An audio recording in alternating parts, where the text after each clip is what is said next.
ইহসানপূর্ণ সমাজ, ইহসানপূর্ণ পরিবার, এই সমস্ত জায়গায় আমরা নারীরা সবচেয়ে বেশি ভূমিকা পালন করতে পারবো। তোমার নারীত্ব ইজ ভেরি ইম্পর্টেন্ট, এইটা আধুনিক বিশ্ব বলা কমপক্ষে 1300 বছর আগে ইসলাম বলেছে।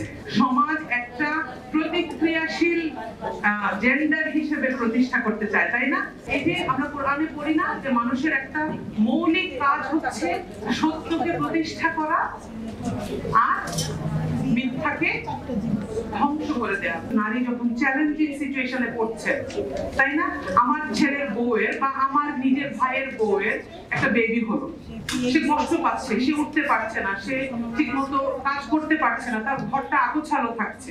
আমি যদি সহিংস নারী হই, আমি গিয়ে বলবো এরকম আমাদেরও তো বাচ্চা কাচ্চা হয়েছে, কই আমরা তো এত সমস্যায় পড়ি নাই, আমরা তো সব করেছি, তোমার কেন এত প্রবলেম হচ্ছে? কিন্তু আমি যখন একজন অসহিংস নারী হব, আজকের কথাগুলোকে যখন আমি প্র্যাকটিক্যাল জায়গায় ইমপ্লিমেন্ট করতে চাইবো, তখন আমি হাতটা গুটাতে দেরি হবে আর আমি গিয়ে তার কাজে হাত লাগিয়ে ফেলবো, তাই না? আমি ওইটা চিন্তা করবো না ও পারছে না কেন, আমি চিন্তা করব আমি কেন কিভাবে সহযোগিতা করতে পারি।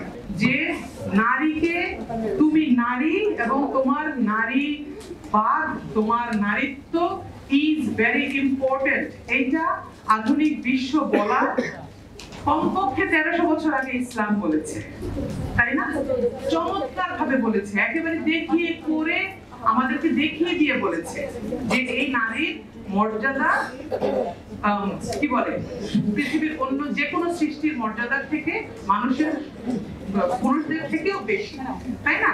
তো এই জন্য এই কথাটা যদি আমাদের মাথায় থাকে, তাহলে আমরা বুঝতে পারবো যে আসলে এই যে আমরা কোরআনে পড়ি না যে মানুষের একটা মৌলিক কাজ হচ্ছে সত্যকে প্রতিষ্ঠা করা আর মিথ্যাকে ধ্বংস করে দেয়া, একদম নিশ্চিহ্ন করে দেয়া, তাই না? মিথ্যাকে সরিয়ে দেয়া সমাজ থেকে, আমর বিল মারুফ আর নাহি আনিল মুনকার। এই কাজ যতবার আল্লাহ কোরআনে বলেছেন, ততবার কি আল্লাহ বলেছেন পুরুষ লোকরা এটা করবে? না, আমাদের সবাইকে আল্লাহ করতে বলেছে। আমি নারী হয়ে, আমি মা হয়ে, আমি যখন ঘরে থাকছি, আমার বাচ্চাটাকে বড় করছি, তখনও আমি আল্লাহ রাব্বুল আলামিনের একজন খলিফা, আমি নারীদের একদম সমান সমান অধিকার অর্জন করেছি। ইসলাম সেখানে কাজ শুরু করে, কারণ ইসলাম সেখানে গিয়ে বলছে যে এখন তোমার কাজ আছে, এখন আমার যে নারী হিসেবে যে একটু বেশি মর্যাদা দরকার সেটা ইসলাম দিচ্ছে।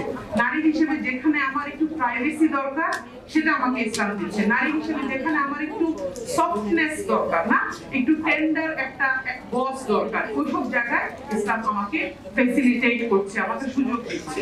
এইভাবে আসলে আমরা ইহসানকে প্রতিষ্ঠা করার ক্ষেত্রে আমাদের সম্মানিত বকুল আপা খুব সুন্দর করে বলেছেন যে ইহসানপূর্ণ সমাজ, ইহসানপূর্ণ পরিবার, এই সমস্ত জায়গায় আমরা নারীরা সবচেয়ে বেশি ভূমিকা পালন করতে পারবো, কারণ আমাদের ভিতরে মায়া, মমতা, ভালোবাসা এইটা অনেক বেশি করে দিয়েছেন, তাই না?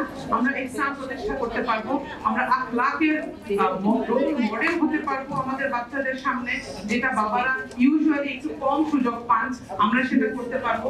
আমাদেরকে সমাজ একটা প্রতিক্রিয়াশীল জেন্ডার হিসেবে প্রতিষ্ঠা করতে চায়, তাই না?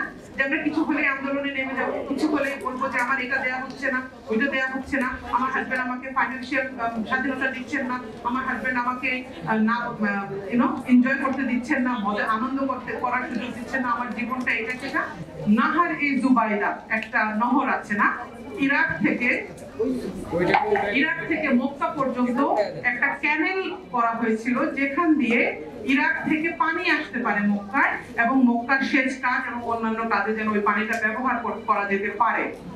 কমপ্লিট সিভিল ইঞ্জিনিয়ারিং, এই কাজটা করা হয়েছিল একজন মহিলার বুদ্ধি অনুসারে। আমার জানার স্বল্পতার দায় আমার স্বামীর না, আমার নিজের উপরে একটা ভারসাম্যপূর্ণ মেজাজ নিয়ে নিজের সাথে নিজের কাজ করার দায় আমার, এটা না পারার দায় সমাজের না বা পুরুষের না। আমরা একসাথে সুন্দর একটা সমাজের জন্য কাজ করবো ইনশাআল্লাহ।